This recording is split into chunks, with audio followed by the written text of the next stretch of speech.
हम लोग रासायनिक संयोग का नियम पढ़ रहे थे।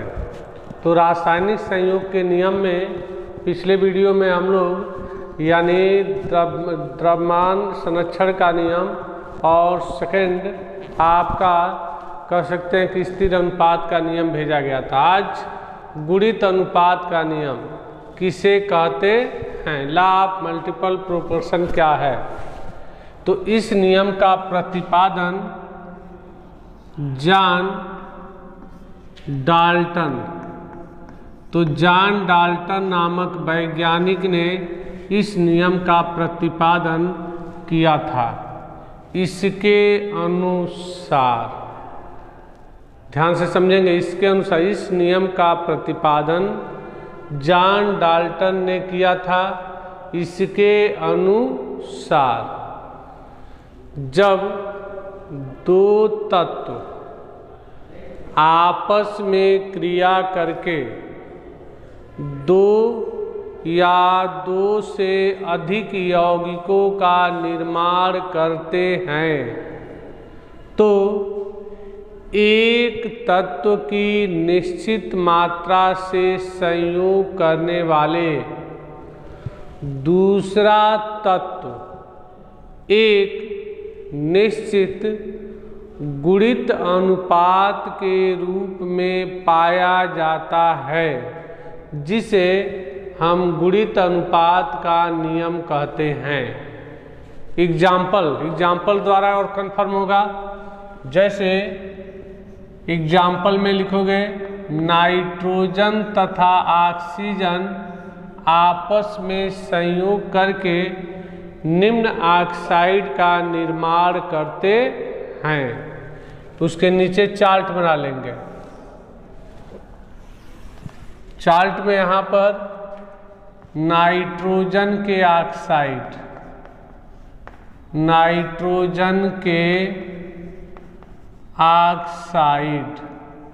तो नाइट्रोजन और ऑक्सीजन आपस में क्रिया करेगा तो N2O नाइट्रस ऑक्साइड बना लेगा।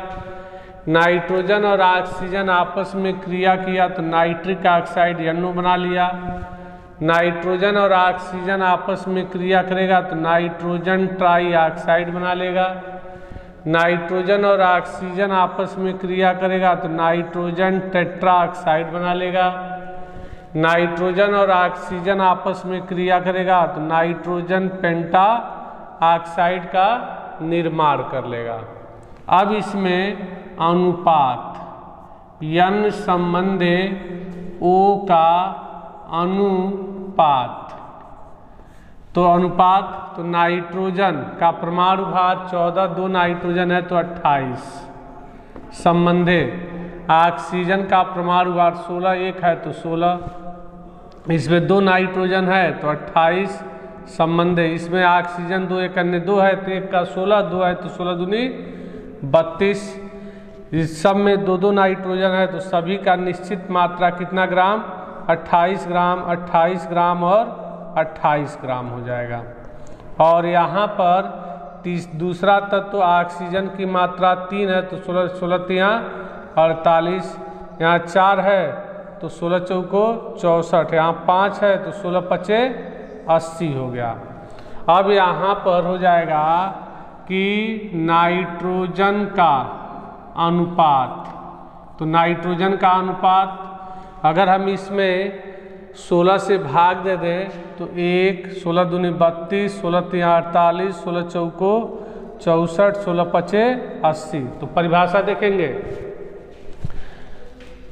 इस नियम का प्रतिपादन जॉन डाल्टन ने किया था। इसके अनुसार जब दो तत्व आपस में क्रिया करके कम से कम 2 या 2 से अधिक यौगिक का निर्माण करते हैं तो एक तत्व की निश्चित मात्रा, नाइट्रोजन है जिसका भार सबका 28 ग्राम है, तो एक तत्व की निश्चित मात्रा से संयोग करने वाले दूसरा जो तत्व ऑक्सीजन है वह एक निश्चित गुणित अनुपात 1 संबंधे 2 संबंधे 3 संबंधे 4 संबंधे 5 एक निश्चित गुणित अनुपात के रूप में पाए जाते हैं, जिसे हम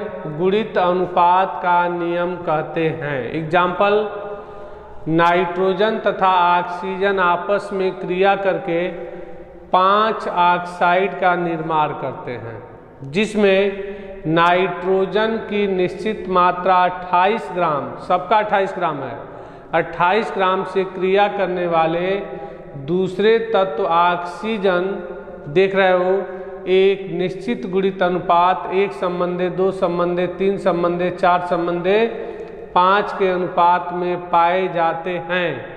अतः ये गुणित अनुपात के नियम की पुष्टि करते हैं।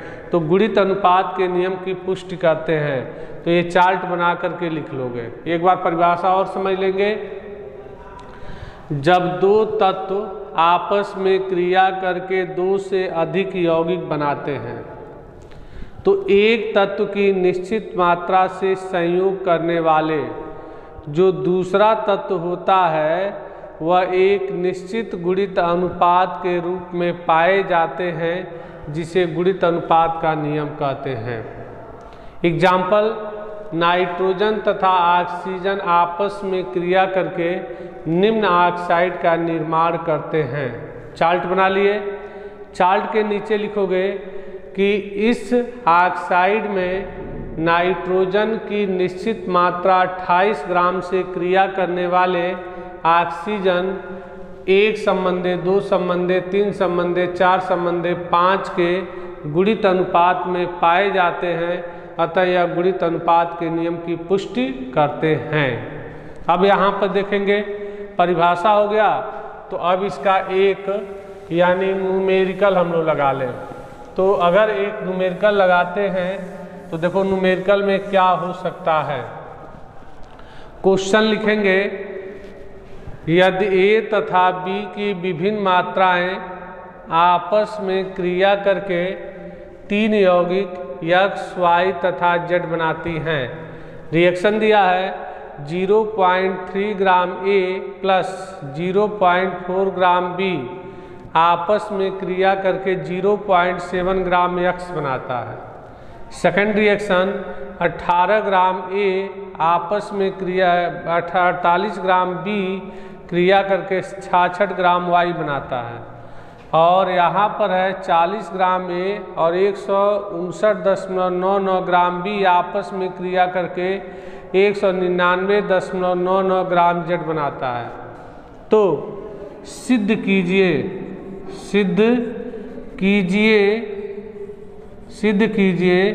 ये आंकड़े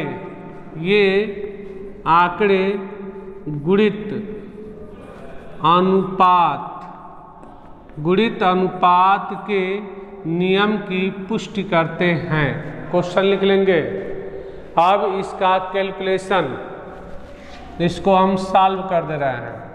अगर सॉल्व करेंगे तो देखो पहले फर्स्ट रिएक्शन में क्या बन रहा है, Z, तो ये x बन रहा है, तो लिखेंगे x के लिए दूसरे अभिकारक में पहले अभिकारक से भाग दे देते हैं, तो B की मात्रा बटा A की मात्रा।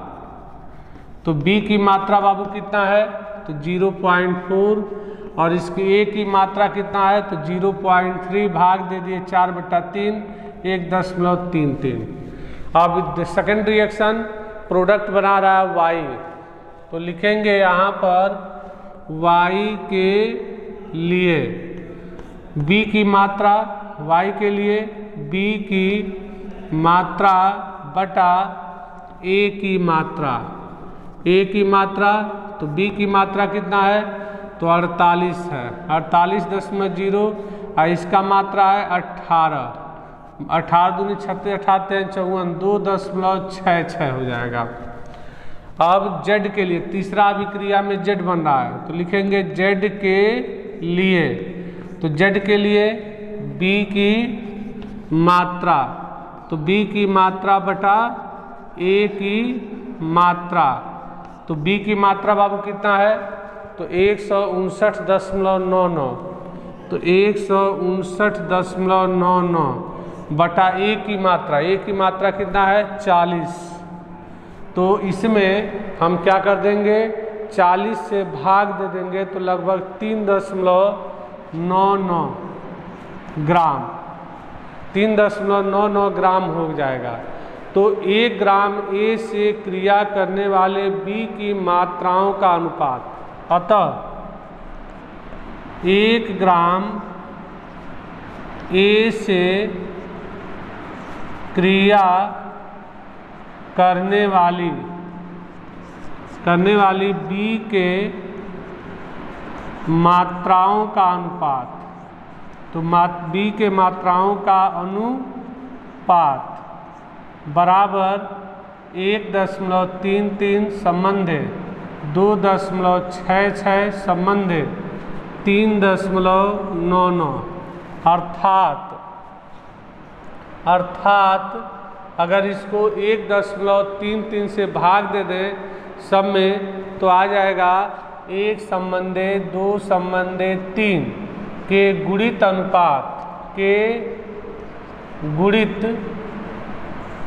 अनुपात में है, गुणित अनुपात में है।